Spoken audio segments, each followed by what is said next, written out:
मैं जानता हूँ अच्छी तरह कि आप जो भी सोचेंगे वो बुद्धि के अंतर्गत सोचेंगे। बुद्धि कभी आपको अनुकूल नहीं सोचने देगी। हृदय ही केवल अनुकूल सोचने पे आपको मजबूर करता है। बुद्धि कभी भी आपको अपने अनुकूल नहीं लाने देगी। बुद्धि का मतलब है जो आपको अपने से दूर ले जाती हो, उसी का नाम बुद्धि है। आपके जितनी भी व्यवस्थाएं हैं, आप देखिए, क्या ये आपको नज़दीक लाने की व्यवस्थाएं हैं? क्या आप कभी इन व्यवस्थाओं से शांति उपलब्ध कर पाए हैं? क्या इन व्यवस्थाओं से आपको कभी नृत्य उत्पन्न हुआ है? क्या आपकी इस बुद्धि की व्यवस्थाओं से कभी आपको प्रेम की सच्चाई का पता लगा है? अरे, आप जिन प्रेमों को जानते हैं, आप जिन व्यवस्थाओं को जानते हैं, ये पेट भरने की व्यवस्थाएं हैं। ये सिर्फ इनसे आप पेट भर सकते हो। इनसे आप केवल अपनी जितनी आपको सांसें मिली हैं, उन सांसों को पूरी कर सकते हो केवल। इससे ज़्यादा और कुछ नहीं है। जो भी कुछ भगवान ने आपको दिया है, वो कोई वजह है उसमें, लेकिन आपने अपने मतलब के हिसाब से परमात्मा की वजहों को बेकार कर दिया। वो आपने इस तरह से तोड़-फोड़ कर दी उसकी कि अब आप फंस गए उसमें, और ऐसे फंस गए कि 99% फंस गए, और उसमें से निकलना बहुत ही मुश्किल हो गया। आपने जिन चीज़ों को देखा है, उनकी तो विपरीत अवस्थाएं आपने पैदा कर ली।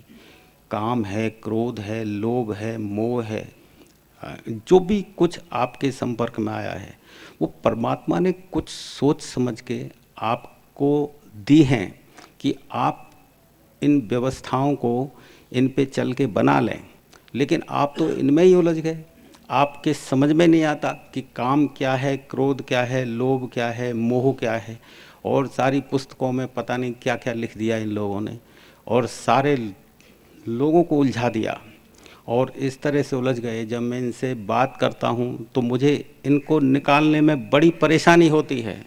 मुझे बहुत पीड़ा उठानी पड़ती है, किस तरह से ये अंदर ये डूब गए और इनको कैसे निकालूं। बड़ा मुश्किल हो गया। इनके तर्क, इनके विचार, तो आप को मैं परम सौभाग्यशाली इसीलिए बोलता हूँ क्योंकि आपको मेरी बातों से सत्य नहीं मिल सकता है, सत्य की भनक मिलती है केवल।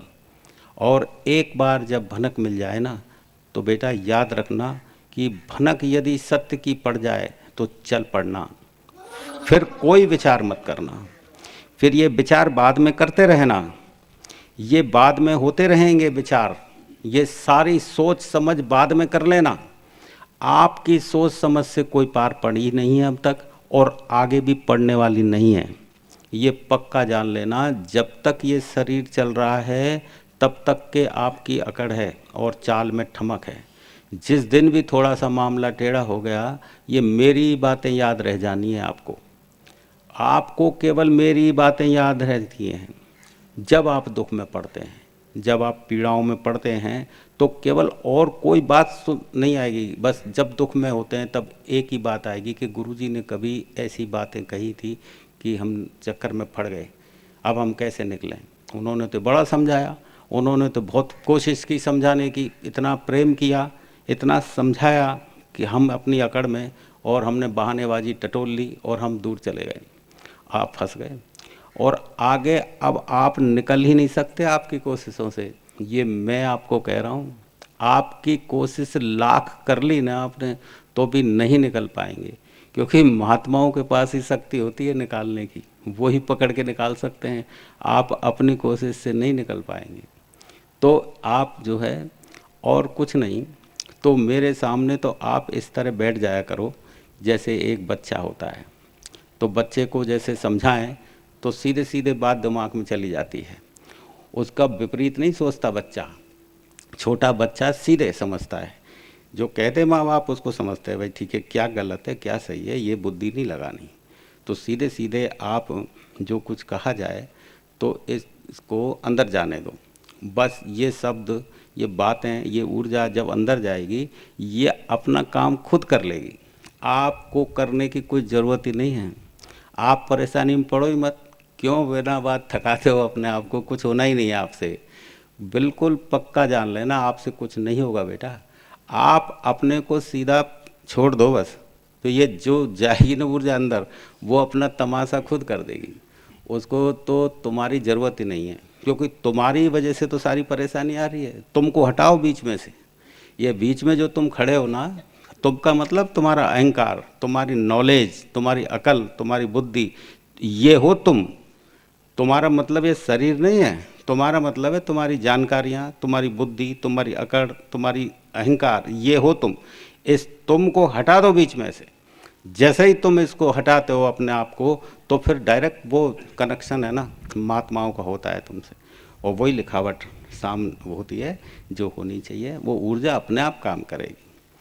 तो महात्माओं ने, गोस्वामी जी महाराज लिखते थे, बड़े भाग्य मानस तन पावा, सुर दुर्लभ सद ग्रंथन गावा। तो ये लिखा क्यों? इस आपकी इस बुद्धि, इस अहंकार, इस अकड़ की वजह से लिखा कि आप ऐसे अकड़बाज हो जाएं और आप ऐसे और जो है हो जाएं दीवाने और अहंकार में डूब जाएं और अपनी मनमानी करें बुद्धि से। तो इसलिए थोड़ी लिखा कि बड़े भाग्य से ये शरीर मिला और मनमानी करो और आप अपने हिसाब से चलो, किसी की मान के ना चलो, महात्माओं को पूछो नहीं।